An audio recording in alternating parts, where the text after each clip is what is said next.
Life is full of mysteries, full of wonders, full of questions for us to find the answers.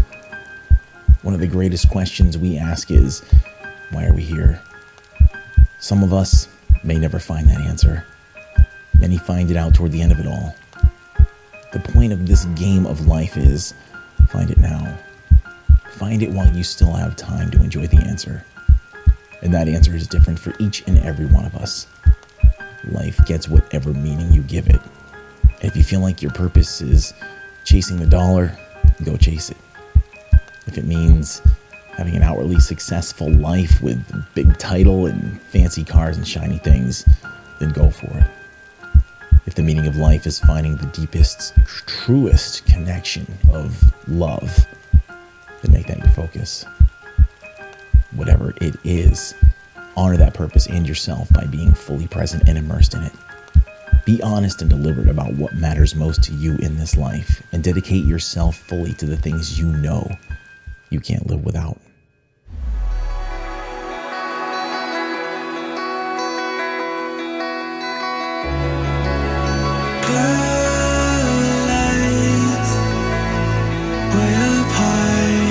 When you change the way you look at things, the things you look at change.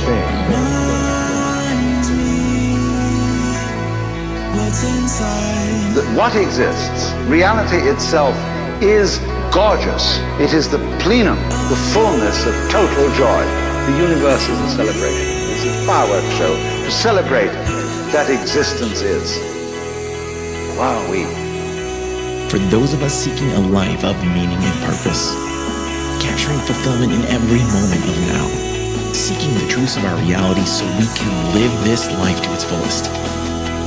This is the Live This Life podcast. And I'm your host, Heath Cummings. I'm here to inspire you to ask yourself the question every day.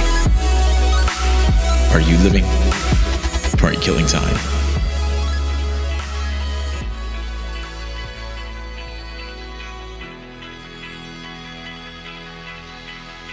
Hey everyone, it's me, your host, Heath Cummings, and I'm back in more ways than one. And man, it feels really good to say that again. Nearly a year off the microphone, a year of silence, and I'm finally here ready to talk. This is season 5's curtain call. It's the end of a lot of things, but it's also a turning point. So much has shifted in this time period, and it feels like the last time I was on this microphone was literally a lifetime ago. And I guess kind of in a way, it was a different life. It was a way of life that, in all honesty, it needed to be put down. It had to die for good. And I've been purposely working on leaving a whole bunch of things behind since I've been gone, and rightfully so, as I'll dive in today. It's been a process. It's been an amazing process. It's been a process of learning and evolving and forgiveness and a lot of healing. Life has been a complete roller coaster since we last hung out, and I've got a hell of a story to share this time. So grab a drink, get comfy, whatever you got to do, and let's catch up. You ever wonder why we're here? It's a big question, right? Some folks chase that paycheck. Others chase the corner office. Some other people chase the Instagram life. Maybe it's love for certain people, like the real, raw, messy kind. What's your answer? I've been asking myself that a lot lately. And I mean an answer at a soul level. Whatever it is for you, dive in, be there, all in. I wasn't. For way too long, I was running on fumes, and it nearly broke me. I wasn't living life. So it was hard to keep the show going and try to inspire people to have something that I had lost myself.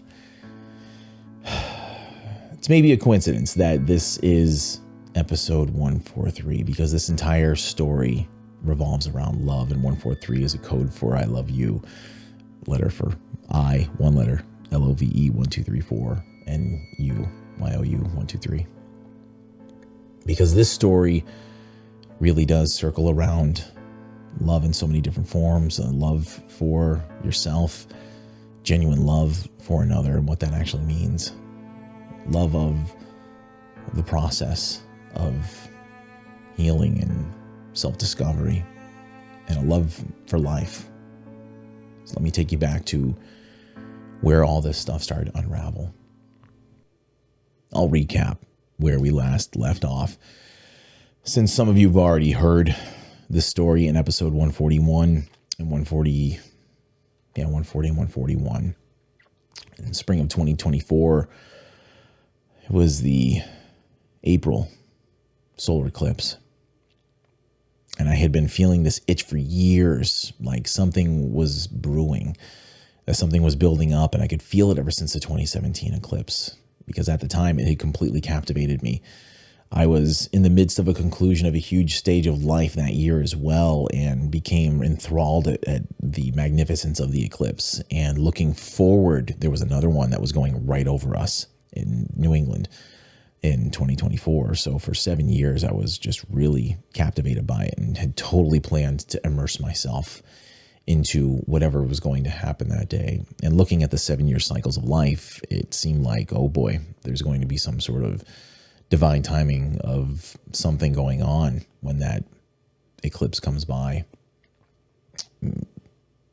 No idea what it was going to mean, and there's really no idea. We really can't try to comprehend those kind of things. They just kind of come up. I just knew it was going to be big. So Sylvia, my wife, and I, we cleared our schedules. We piled into the car, and we headed north for quite a few hours. We drove right up into upstate Vermont, and we put ourselves right in the path of totality. Picture it. If you've never been there, it's really an amazing experience. It's hard for me to put it into words and describe exactly what it looked like. But the day itself was warm with the sun out. It was like 60, 65 degrees. But as soon as the sun disappeared, it was just bitterly cold. Like, you got to put on a shirt because it was like being out at night. It just dropped right off. And you're just there. It's a bright, sunny day. You're warm. It's some of the first warm days of spring. And right in the middle of your day, boom, the shadow goes by. The sky goes completely black. All that's left is just that ring of fire up there with the little diamonds shining off the sides of it.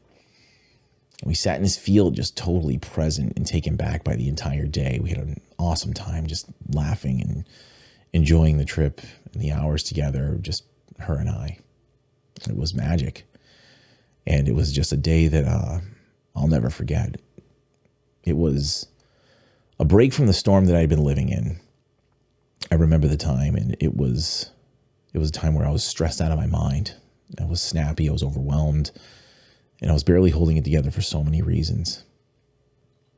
That day was really a lifeline to show me what my life and my relationship could actually be like without all the noise. But I didn't grab it for whatever reasons. Right after that trip, I went right back to the grind, pretending that I could just keep continuing to tough it out. Like, that day could just be drawn up on demand anytime I wanted to, which obviously it could have been if I was present enough. But I just never drew upon it. And that whole process exploited a massive, life-altering, fundamental flaw in my entire cognitive processing that was in desperate need of reprogramming. By May of 2025, May of 24, everything was falling apart. I was a mess, overworked. I was fighting through huge emotional highs and lows. I was unable to be the version of myself that deep down I strived to be. And Sylvia, she couldn't take it anymore. After 23 years together, she walked out, said she needed space, time to think, time to allow me to think. I mean, since she knows me better than anyone else on this planet, she knew that solitude was where I find my peace. And I desperately needed to find out what was going on with me. And I don't blame her. I was unbearable. And I had been ignoring tons of signs for months, years actually. Old wounds and stuff I'd buried deep down. They were clawing their way back up. And they were manifesting in literally every single thing that I did. I was in denial. It was a lot of fear, manifesting itself in the form of running away from some very, very true and deep inner work that needed to be done. And that denial cost me a great price. And when she left last spring, it hit me that I had driven away the best thing in my life. I worked on myself for a bit. I did some digging. I even did an episode last year about returning from the shadows when I thought I'd gotten to the root of it all. The brief time apart that we had, it allowed me to look at all the things that were disrupting my peace of mind. And, I saw them. I dug in a little bit. Things changed a little bit, I guess. I dove into all the aspects and concepts of shadow work. I picked up my old books by Carl Jung and I dove in. My man Ben Carroll, who you've all heard on the show many, many times, he threw me a sound healing session on shadow work, just out of the blue, divine timing type thing. And it was all right on the heels of dancing in the world's biggest shadow being cast on the biggest stage. And looking back on that time, I'm a bit disappointed in myself. Like, what more signs do you need? Like, this is what you need to do. This is the work that you need to dive into. All of the things should have been my sign to dig into the shadows right down to the root. And I did it a little bit, but just not enough. It was all very surface level stuff, and therefore, so were the results. You get out of life what you put in. This is a perfect example. So, after some time, I thought I had realized my faults, thought I did the work. She came home. Sylvia and I, we gave it a shot. We carried on with life. But in all reality, real lasting change didn't happen. There were no major shifts. I didn't do the work. Not at least all the way. Not the amount that was needed to truly get to the bottom of it all to create a whole new life. And that's what needed to happen. Many of us do that.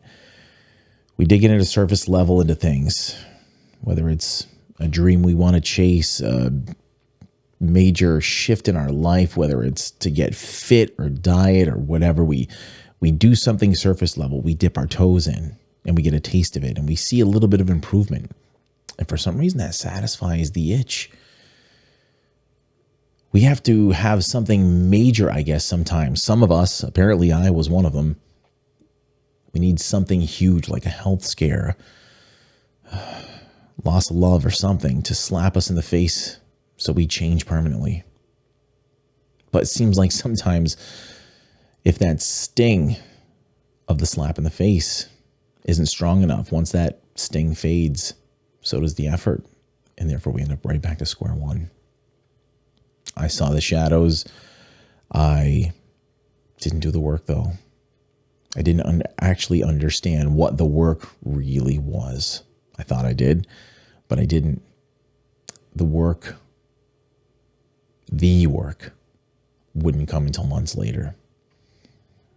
Summer of 24 dragged on and I kept doing everything the same. Work, podcast, politics, renovation projects, whatever, trying to outrun all of it at sort of an unconscious level. But by fall, around my 44th birthday, the wheels came off for real this time. And Sylvia left again. And this time it was for real. She moved out, crashing with friends. And we started talking divorce. I was gutted completely. And at that time, I was already having a lot of breakdowns, a lot of trouble functioning on a day-to-day basis without just losing it. But this put me over the edge. I was already at the point where I was having trouble eating, sleeping, and this just broke me. My body started to break down, shakes, insomnia. My mind just literally shut down. I've been dodging a lot of this stuff for a long time at that point. There was a lot of trauma from way back, stress that I piled on top of it all, and it was just too much and it all crashed down. You ever hit that wall where you think you're strong enough? And I mean, yeah, you're strong. You've done a lot of things. You've dug deep. You've made it through some crazy stuff. But we're all just human. And you ever just hit that point where you're just done? You got nothing left. That was me. I was staring at the wreckage of my life, just lost. Nowhere to go. And pretty much at rock bottom. At that point, I had no choice. I had just stopped. A team of doctors who I went to on every one of the different things I was seeing going on. They had me take a medical leave from literally everything. Work, the show, all of it, gone. My fall of 2024, I checked myself into a full mental health recovery program. First glimpse, PTSD is what they were immediately going for. Stuff from all the way back to childhood. Stuff I went through over the years in my career. The cancers I survived. Just all of it. Violence that I had locked away. Mixed with decades of baggage. And all of it was unconsciously pulling the strings more than I ever realized. For somebody who I really claim to be so self-aware, I just had no idea how much some of these things were dictating every response that I had to everything. But I worked with a team that did amazing things. One therapist was for the daily grind. Another one was for trauma and CBT, cognitive behavioral therapy. And the wild part, there was a time period where I was going through hypnotic regressions to rewrite some of those old memories. Me at 8 years old, scared stiff in my old room, posters on the wall, the shirt that I wore that day, all of it was right in front of me, literally clear as day in some of these sessions. It was like wearing VR goggles in high def and looking through these memories of your life in just complete high definition. And my job in those sessions was to rewrite it all. My job was to rewrite the script. In one session, I can remember it vividly, the very first one. I held that kid and told him he's safe now. And I rewrote how it all went down. And in turn, the programming that dictated my brain's way of operating, all that learned behavior that stemmed from some of those significant moments, it rewired all of it. Night after night, I come out of these sessions shaking, crying. I was just alone, like utterly alone, just no one to lean on. It was brutal. It was a very, very tough time, a very hard lesson to go through. But it was everything. It was literally the breakdown that I needed to get to the breakthrough. One session sticks with me the most. I faced this memory, the worst one. Violence, fear. A kid with no one to protect him. And when I came out of it and the session was over, I broke down. I sobbed harder than I ever had since I actually was that age. I went to bed and I woke up and I woke up completely different, lighter. Like this weight was just carried off my shoulders. My chest, the weight that I guess I was always carrying and never realized, just lifted. My doctor said the body keeps a score, Heath. I guess it does. Every ache, every knot, they all started to lift. They all started to disappear. I guess it was just all a manifestation of the stuff that I had just piling up and I had no idea. And it just all stays there until you let it go. No matter how strong you are, it's still there behind the scenes, dictating a lot of stuff. And I had a lot of stuff I had figured out through the course of having professionals work on me. There was a lot of things that need to be reprogrammed. And it wasn't just something to be fixed. It was literally the entire blueprint had to be redone. My schema was shot. I couldn't just patch this one up again. It needed to be shredded. I had to tear it down and build a new one. And that took a lot of work. It was a lot.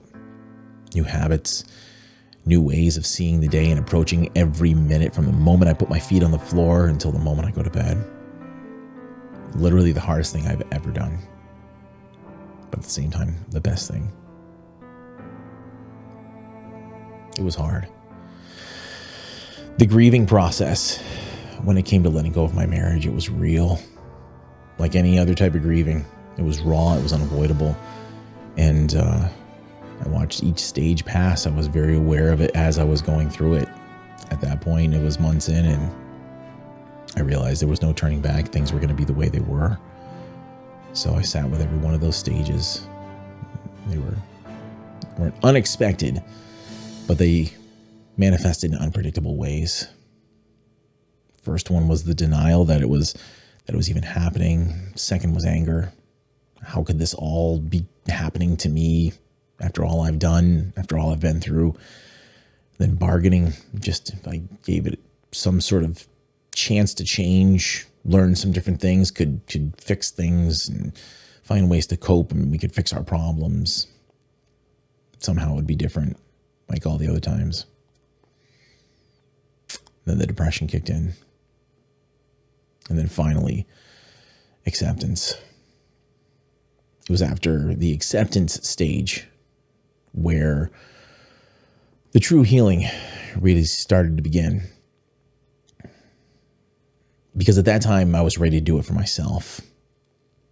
Not to try to salvage something. I had to accept that it was gone and that there was nothing I could do to change that. And denying that grieving process was only going to prolong it. So I just needed to immerse myself in every one of those stages and then make it to that stage of acceptance and soak into the soul actually what it was that I was going through, and let those life processes begin to set in and integrate into my being so I could move on.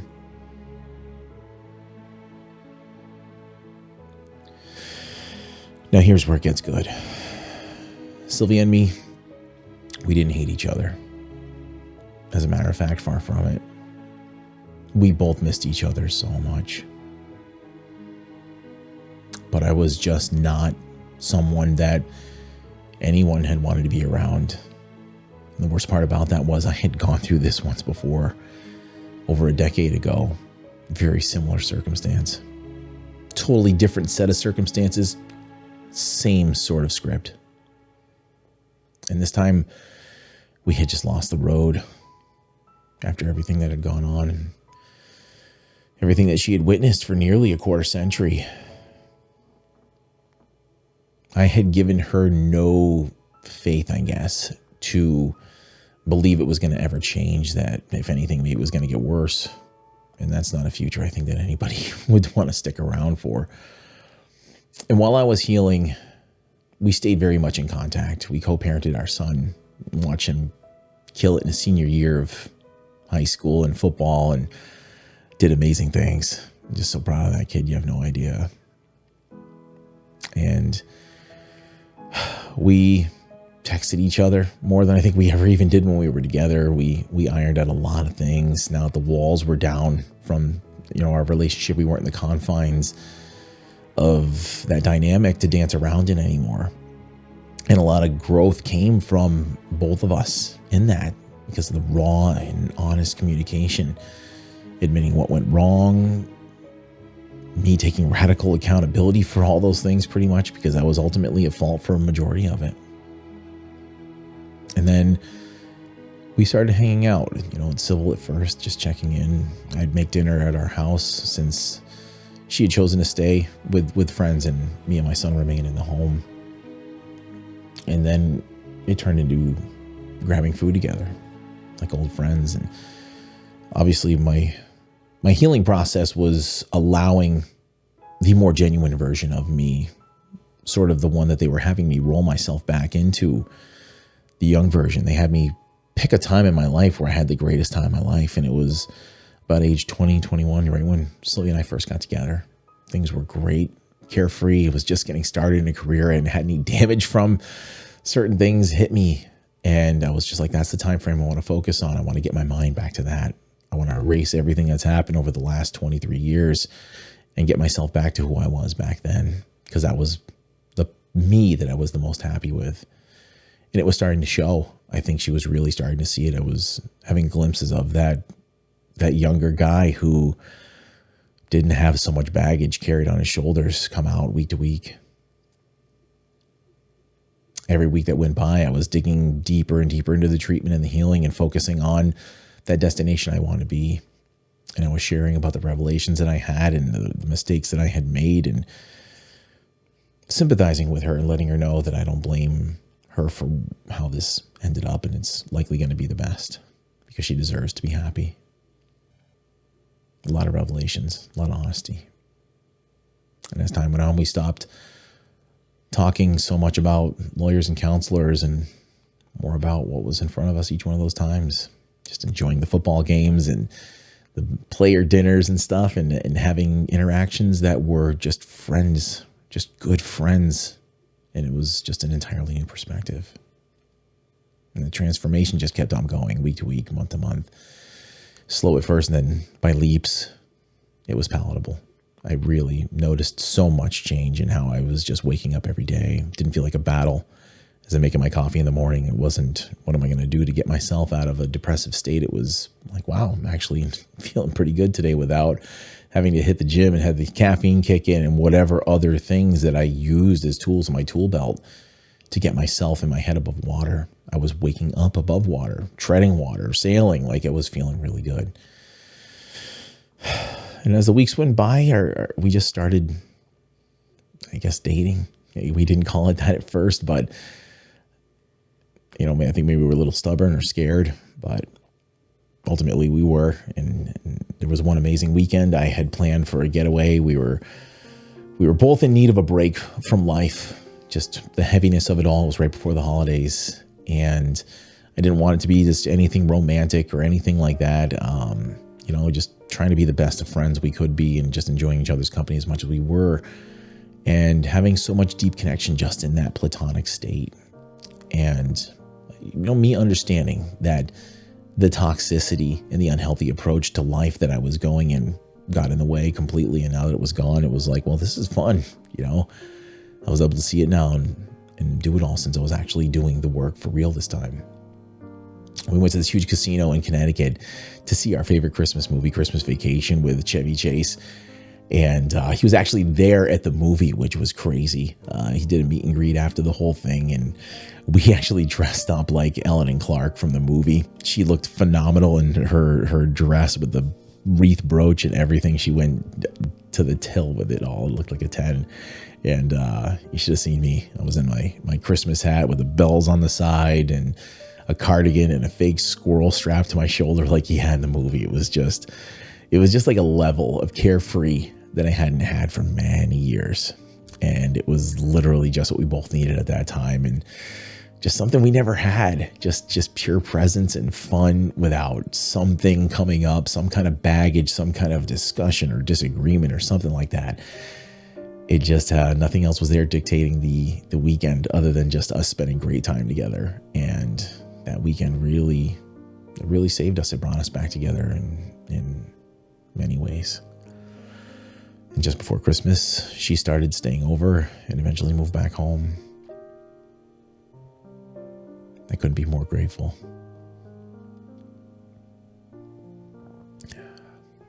It's not the old us. It's better. Just no blow-ups, no resentment, just us starting fresh. And it took a lot of time for us to figure out just what road that we were going to possibly go on. Is this real change? Is this a slow merge back into the status quo? Is this going right back to where we were? Because neither one of us wanted to be there. And ultimately, That was on me. And in my isolation, I had seen all the things that bothered me about my relationship, and they were manifestations of the choices I was making on a day-to-day basis. So if I wanted real change, I had to be the one to institute that change.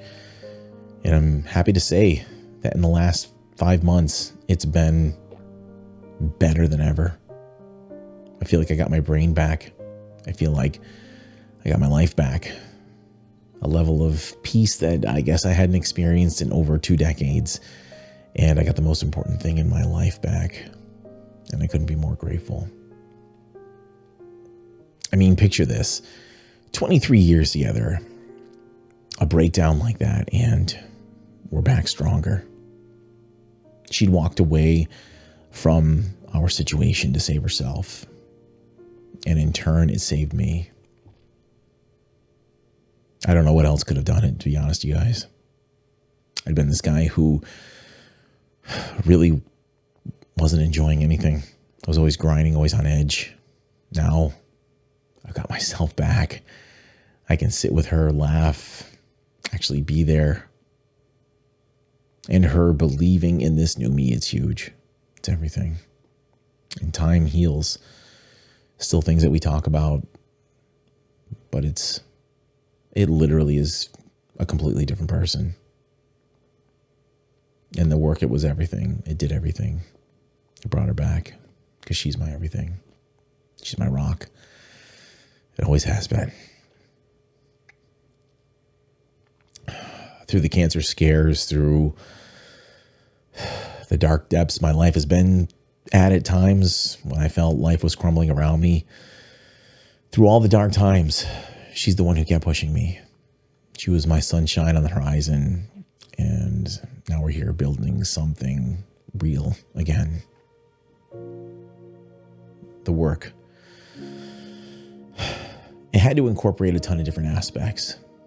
It took 100% dedication, no distractions, no one foot in, not doing it for any other reason other than my own salvation, not saving a marriage, not because someone was making me do it.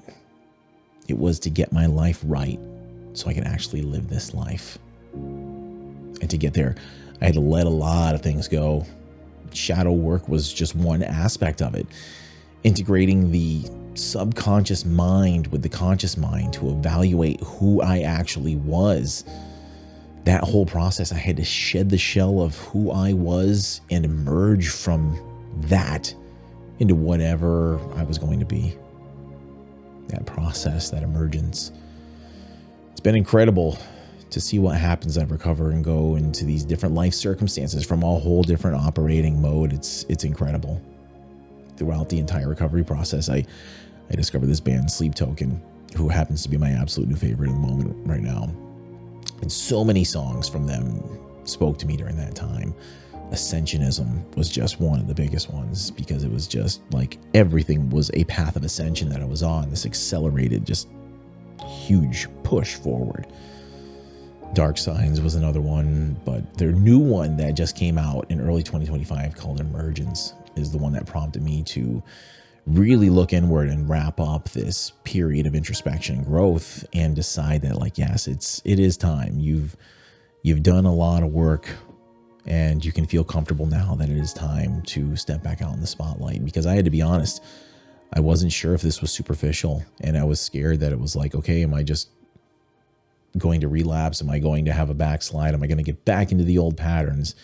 And I need to make sure that I was fully healed. You don't want to go and run on that broken leg before you're actually ready to roll. And I've been being told for months by my professionals, like, you're good, man. You've made a lot of progress. You put in a lot of work. You dedicated yourself more than most people. It should have been an inpatient program. And honestly, I should have just taken it, because digging through and still trying to go to work on a part-time basis did me no good, and nobody appreciated it. And I got quite a bit attacked during my time period saying I wasn't doing a good enough job while I was seeking mental health help. We'll get into that one in a whole other episode.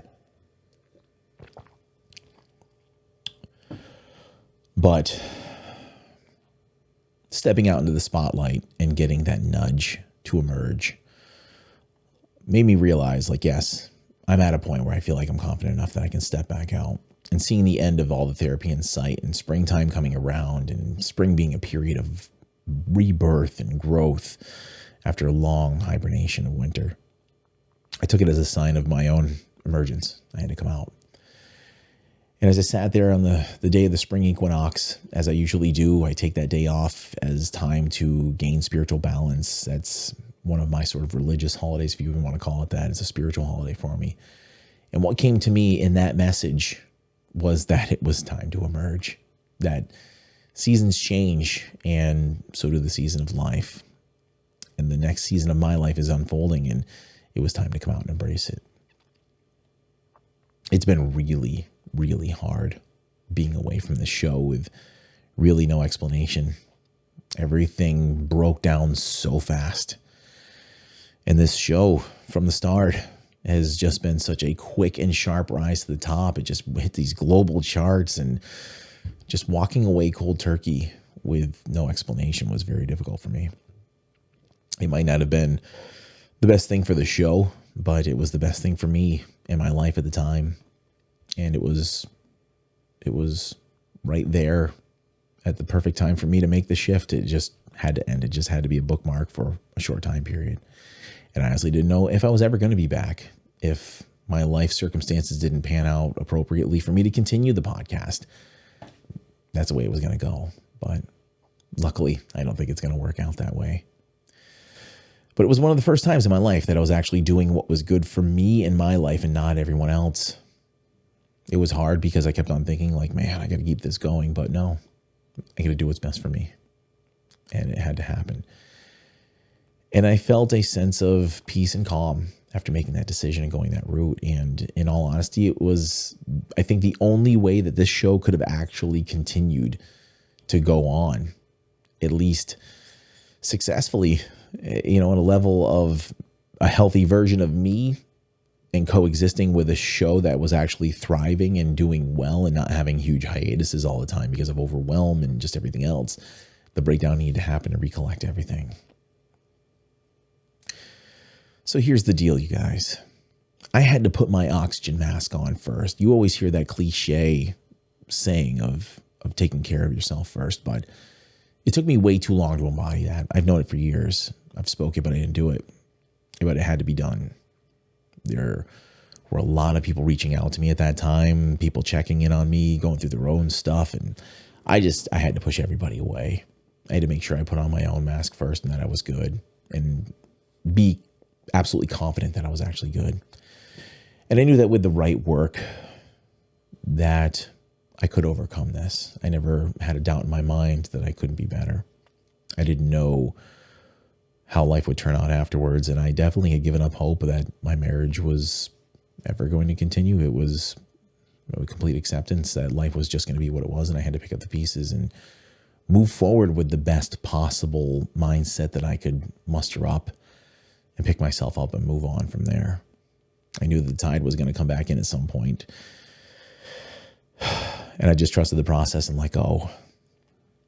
And if you're out there and you're in one of those similar types of places, just barely hanging on with the stress, the trauma, or you're in that middle of that rock bottom and you're trying to pick yourself back up and move to bigger, better places.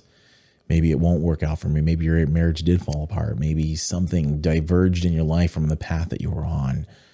But most of the time that happens for a reason, that something needed to give for your evolution. And you might not see that in the moments while you're going through it. But as time goes on, it will eventually show itself. And you'll be like, oh, that's why this had to happen. It sucked. The only way for me to get there was to go through that. But okay, I see the lesson. Don't want to do it again, but I see its value. And I guess my life would never be the same without it. But if you're going through any of those things, and if you got these trappings that are tugging at you from behind the scenes and holding you down like some chains, just don't wait. Don't let the years go on. Get help. It's not weak. It's not weak at all. It's one of the strongest things you can actually do. And it's a shame that that's not actually verbalized more often. That people are made to feel like they have to fight silently or they're going to be judged. because I know that it's easy to do that. I did it in the past, and this time around I didn't. I let everybody know I'm out for this. I lost my shit, and I need to get my shit back. And I lost everything in my life because of it, because I let things go on for too long. And while I was gone, I had people attack me for it in so many different directions. And that's why people do stay quiet. But those people can't persevere. You can't let them keep you down. If you stay down, they win. If you get up, you fight back. You get back on your feet. You end up stronger than ever.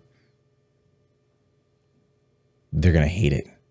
And that's the best possible revenge you can ever get. I was on my way to the top with a lot of different things. Had a lot of things going for me. And I put them all aside to get myself healthy again. And if some of those things never recover, if I don't end up at those heights that I was at if the diamond days are gone, so be it. I matter more than my accomplishments, and that's something I had to realize. That very unhealthy mind couldn't accept something like that. The sake of pushing through and overloading myself were all coping mechanisms to avoid doing this real work. I realized that after coming through the backside of it all. It was very, very hard leaving it all behind and shifting that mindset, but I would honestly do it 1,000 times over if it meant getting to where I am right now, and the difference of where I was to where I am and what that life looks like. A sense of peace and clarity that I've never experienced before. And the places that we were going in last year with this show, man, it was hard to walk away. I mean, very, very hard. Live This Life was hitting some serious highs last year all over the world. I mean, my people in Lithuania, you guys took us to #1 in spirituality in your country. That's incredible. There were so many other countries that we were hitting the top 10 in certain categories like professional development, everything. And that is just something that still to this day blows my mind. So it was hard to walk away. And if we don't get back there, well, so be it. I know that some of you are still going to follow along with this, and maybe we'll grab new people along the way. But all those people who have been listening to this show, you know what it takes to make it through these times in life. It's why this show gravitates towards people like you. You've got that spark. And everybody listening, put yourself first. Put your life first. It's the only one you've got. And once it's gone, it's gone. Life really is too short to let any bit of it slip away. Every minute counts. Because when those minutes, when you realize how fleeting they are, you tend to realize their value a lot more, and you do anything to get them back. And when the things you know that you can't live without tend to not be there anymore, you see their value as well. So if you know what those things are while they're still there with you, live for them, whatever and whoever they are. So season 5 is wrapping up here. It's been very clunky. It's incomplete, but it is what it is. That's what life is sometimes. But we're not done, not by a long shot. Season 6 is coming. Maybe no seasons, maybe season X. I don't know how I'm going to take this whole thing and what direction. I'm still tossing all that around, but it's going to be a shift. Definitely more inspiration, more real talk, less of the conspiracy noise, just some of the things that do fascinate me. Other people are doing that stuff, but we'll find out what direction feels right. I've got time now. My son just graduated high school. He's off to college. Got an amazing summer in front of me. My political term is done, and I am likely going to be done with politics for the rest of my life. I feel like I can change the world from a better place than trying to fight a system that is built on division and feeding into one of those sides or the other, or having everybody hate me because I don't buy into either one of those sides. And that's where I found myself lately. So likely never getting back into politics again, but I'm dreaming big for this show. So stay tuned. Hit up livethislife.org, please, and join the mailing list. It's right there at the front of the webpage.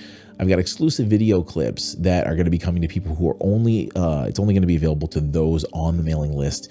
And a lot of those things are different videos that came straight from this healing mess that I was in.